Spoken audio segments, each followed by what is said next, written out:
All the greatest things I ever did in my career almost got me fired. Man, I've been fired from so many jobs. I'm not cut out for office life. Should we check out your lab? We don't have to. Oh, guys. We can talk more about Street View and all of my great accomplishments. Yeah, I love it. Welcome back to Stickshift. Our next guest is partially responsible for the decline of cars as we know it. He's worked on autonomous driving, but he's also partially responsible for creating Google Maps Street View. So it'll be a mixed bag. Everybody welcome Jason Holt. Hey. Yeah. Thanks for being on the show. Thank you so much for having me. So you got here and on time, a little bit early, I might even add. So avid user, fan of Google Maps maybe? Yeah, it actually told me how long I'd need to get here. I always got that wrong. You know, Eric Schmidt pointed that out many years ago, that people just don't seem to get lost like they used to. Like I always used to assume that any time I was going to go anywhere it would take 10 minutes. Oh, right. It's 20 minutes away. Yeah, it's 20 minutes away. When it's in fact like an hour and a half. Right. Eric Schmidt, CEO of Google, of course. Did you guys run into each other in the hallways and high five or something? Or? Eric Schmidt, I didn't run into so much, but Larry and Sergey, the founders, would show up at the Street View shop sometimes.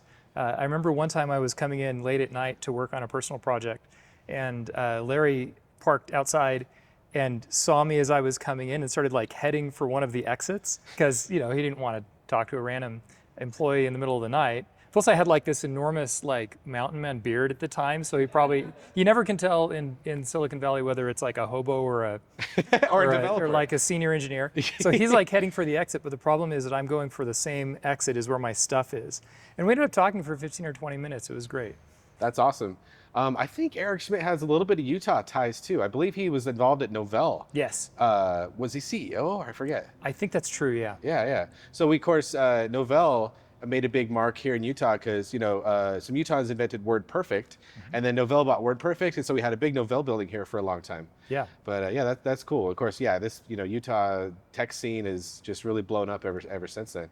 So working for Google, you've probably worked for them a little bit remote here, but for the most of it, you were out there in the heartland. I worked there the whole time from 2006 to 2017. Oh, wow. Yeah, that's a long stint at Google. Man, I've been fired from so many jobs. I've applied to Google like over the years and like Amazon and Facebook and stuff, but I don't know. I'm not cut out for office life. Although I have spent a little bit of time as a computer programmer, so we can talk nerdy just a little bit, and you won't totally lose me. I was told there would not be any programming today. Oh yeah, we'll just get a whiteboard. We'll have you do a couple interview questions.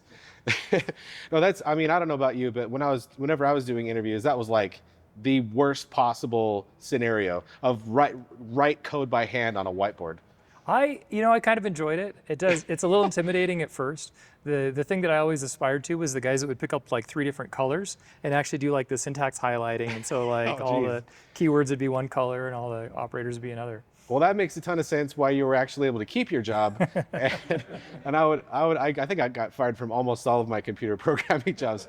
Made a couple little like iPhone apps here and there, but all the greatest things I ever did in my career almost got me fired.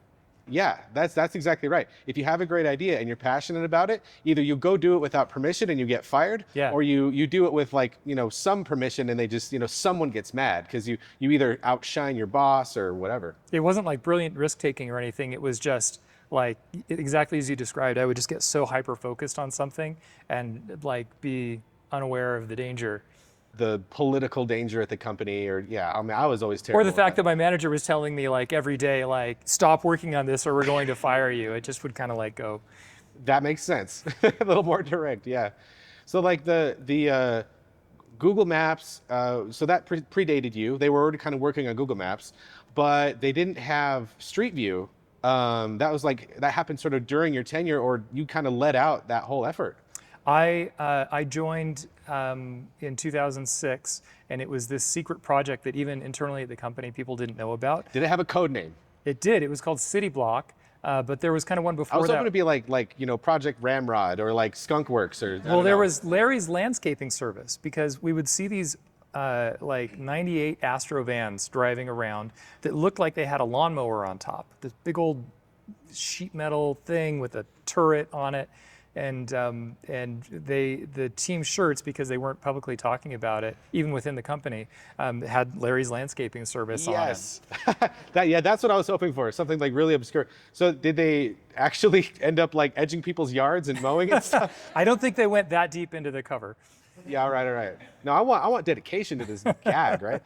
So you mentioned Astrovan. Astrovan is very near and dear to my heart. You mentioned 98 Astrovan. So that would have been like the facelifted front and like the rounded dashboard and steering wheel. So you got this Astrovan.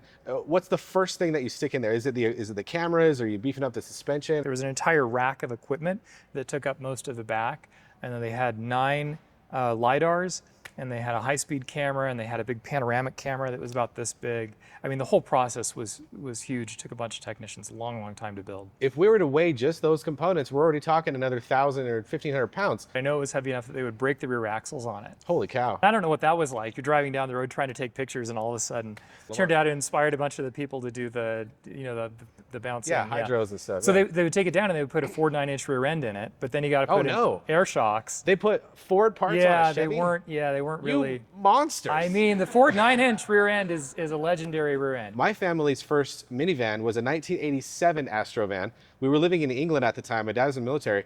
So they have it shipped over from the United States, and it's a refrigerator on wheels. It basically has like a Chevy 350 with 2 cylinders cut off, the 4.3 liter V6.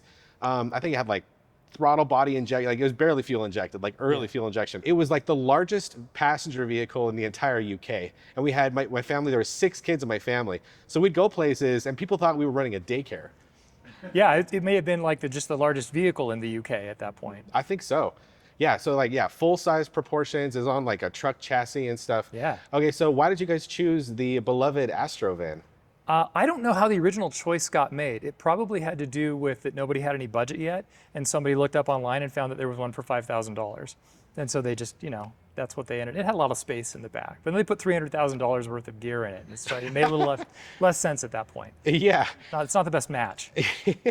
What are some of the craziest things you've seen on Street View, and where? Oh, on Street View? That's a good question. One thing that a lot of people don't know about was the things that were not streets. Once you have a success, you try to figure out, like where can we branch off into?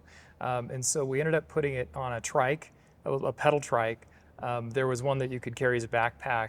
I think my favorite was they strapped one to the back of a camel, and so they had kind of a desert view. I think that was pretty cool.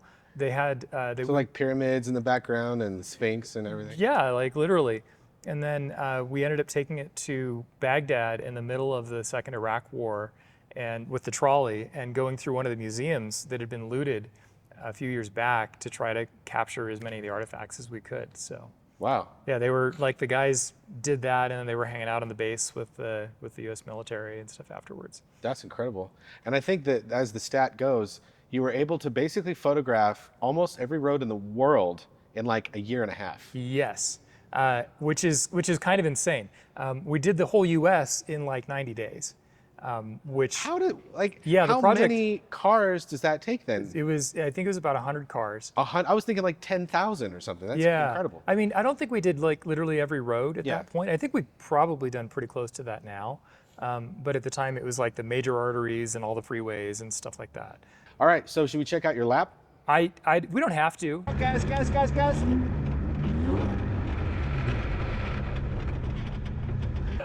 We can talk more about Street View and all of my great accomplishments. Yeah, I love it. Quicker with the steering, so you get ahead of the angle. So how difficult was that thing to hold adrift? I don't know, I never managed it. Yeah, it's hard. So the coefficient of drag, they say, is similar to like a snowy parking lot. But no, let's roll the tape. Let's see, okay. So we take an overhead shot of your run, and then we calculate average drift angle as you go around. So Jason, you're in great company. You're right by a former NFL player. Boom, right there, great job. Thank you. All right, Jason Holt, you got 5.75 degrees of average drift angle. Great job, that was awesome. It was so much fun having you. Thanks so much. Great.